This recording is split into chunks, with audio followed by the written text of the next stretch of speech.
Bonjour Monsieur le ministre, je suis Samuel Kadio, journaliste à l'Infodrome. Alors ma préoccupation porte sur le décès de Monsieur Alain Traoré, dit Alino Faso, qui était détenu depuis quelques mois à l'école de gendarmerie. Monsieur le ministre, quel était le fondement juridique de son maintien en détention à l'école de gendarmerie et non dans un lieu de détention classique? Ma deuxième préoccupation, le gouvernement ivoirien envisage-t-il de répondre à la demande de rapatriement du corps de Alino Faso? Ma troisième préoccupation, le gouvernement burkinabé a, dans un communiqué publié le 28 juillet, appelé la Côte d'Ivoire à une transparence totale dans la gestion de l'affaire.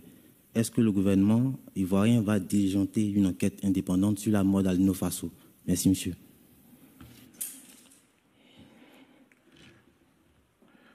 Premièrement, ce que je voudrais dire, c'est que M. Traoré n'est pas la première personne qui aura séjourné à l'école de gendarmerie, où nous savons très bien que pour diverses raisons, nous amenons parfois certaines personnes qui figurent dans ce lieu de détention.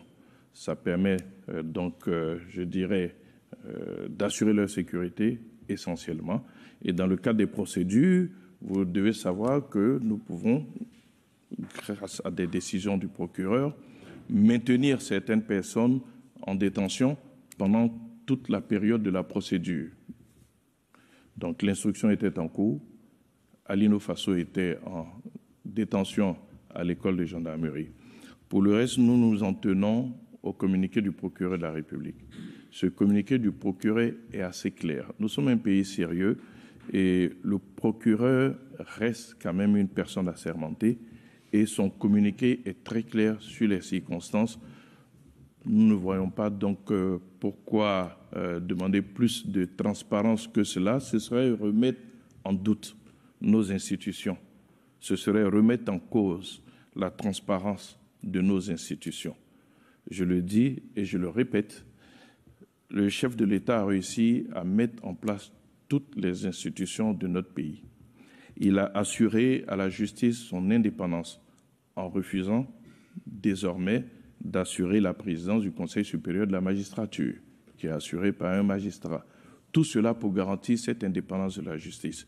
Nous avons une justice qui est indépendante. Après, nous avons des relations diplomatiques.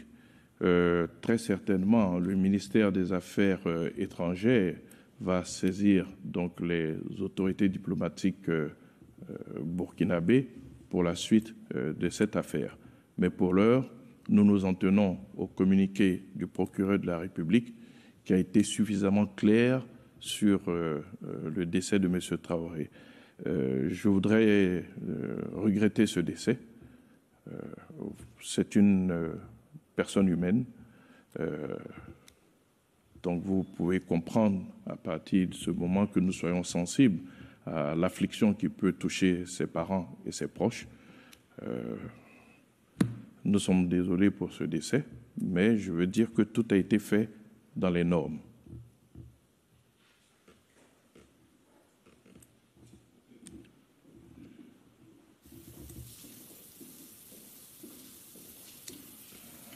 Bonjour Monsieur le Ministre, Christelle Pierre de TV5 Monde. J'ai deux préoccupations s'il vous plaît. La première, je souhaite rebondir sur la question de mon confrère suite au décès d'Alino Faso. Les autorités du Burkina Faso ont rejeté la thèse du suicide et ont évoqué, je cite, une disparition assimilable à un assassinat crapuleux. Est-ce que vous craignez une aggravation des relations diplomatiques avec le Burkina Faso suite à cette affaire ? Et ma deuxième question concerne Mamadou Awa Gassama, membre du Conseil national de transition du Mali, qui, selon son avocat, a été arrêté ici en Côte d'Ivoire. Est-ce que vous savez quelle est sa situation aujourd'hui? Et est-ce que, là aussi, est-ce que vous pensez que l'arrestation d'un parlementaire malien ici en Côte d'Ivoire peut avoir un impact avec sur les relations diplomatiques avec le Mali? Merci beaucoup. Aggravation, je ne sais pas si ça peut être pire que ce que c'est déjà. Maintenant, pour ce qui est des accusations du Burkina, nous ne sommes pas la première accusation. Jusqu'à présent, nous attendons encore les preuves donc, des attaques ou plutôt des tentatives de déstabilisation qui ont été annoncées donc, par ce pays, ami et frère, contre les autorités donc, qui sont à sa tête actuellement. Donc je ne voudrais pas engager de polémique. Le procureur a fait un communiqué. Il n'aurait pas évoqué l'élément de suicide s'il n'avait pas suffisamment d'éléments pour le dire. Donc, je ne voudrais pas faire plus de commentaires que cela sur ce décès malheureux.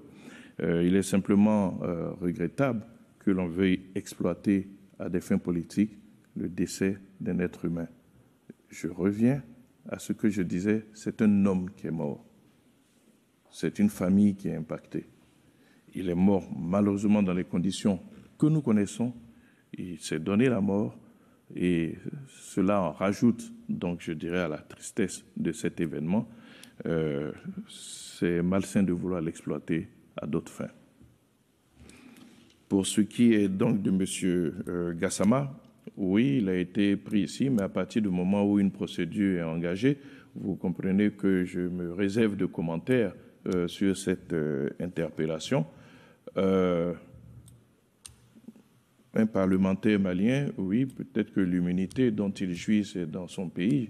Je ne crois pas que le passeport dont il disposait était un passeport diplomatique, ce qui lui aurait conféré une certaine immunité, puisque des éléments qui nous reviennent, il était ouvrier